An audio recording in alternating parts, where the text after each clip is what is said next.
আলাইকুম রহমতুল্লাহ। প্রিয় ভাই বোন বন্ধু সকল, আজকে সালামের বিষয়ে 2-4টি কথা আলোচনা করতেছি আপনাদের সম্মুখে।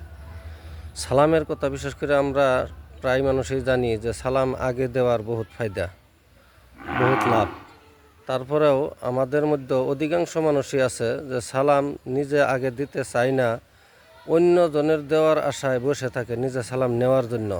এরকম বহুত মানুষ আছে। এমনকি ইলিম জানা হোনা মানুষের মধ্যে এরকম বহুত আছে যে সালাম আমি কেন আগে দিব, আমাকে দিও, এরকম ভাব নিয়ে বহুত মানুষই থাকে।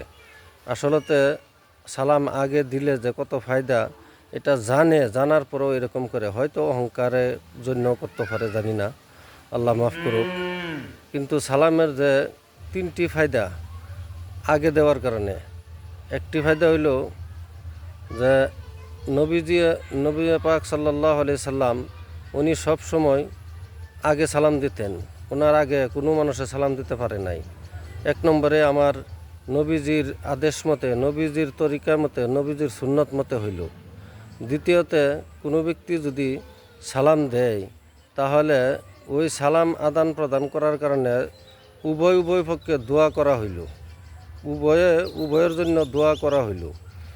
দুই নম্বর গেল। 3 নম্বরে হইল, যদি আমি আগে সালাম দিতে পারি তাহলে 10টি নেকি হয়, আর 10টি নেকির সাথে আল্লাহ রাব্বুল আলামিন 90টি নেকি যোগ করিয়া 100 নেকি ফুল করিয়া দেয়। সুবহানাল্লাহ। আর যদি যে ব্যক্তি সালাম নিল ওই ব্যক্তি 1টি নেকি পাইব, ওই 1টি নেকির সাথে 9টি নেকি আরও আল্লাহ রাব্বুল আলামিন যোগ করিয়া 10টি নেকি করিয়া দেয়। সুবহানাল্লাহ। তে আমরা তো জানি যে আগে সালাম দেওয়ার ফায়দা আরও বেশি। তো এই জন্য আমরা সবাই যতটুক সম্ভব আমরা সবার আগে সালাম দেওয়ার জন্য চেষ্টা করব, অন্য জনের দেওয়ার অপেক্ষায় না থাকতাম, এতে নিজের লাভ বেশি।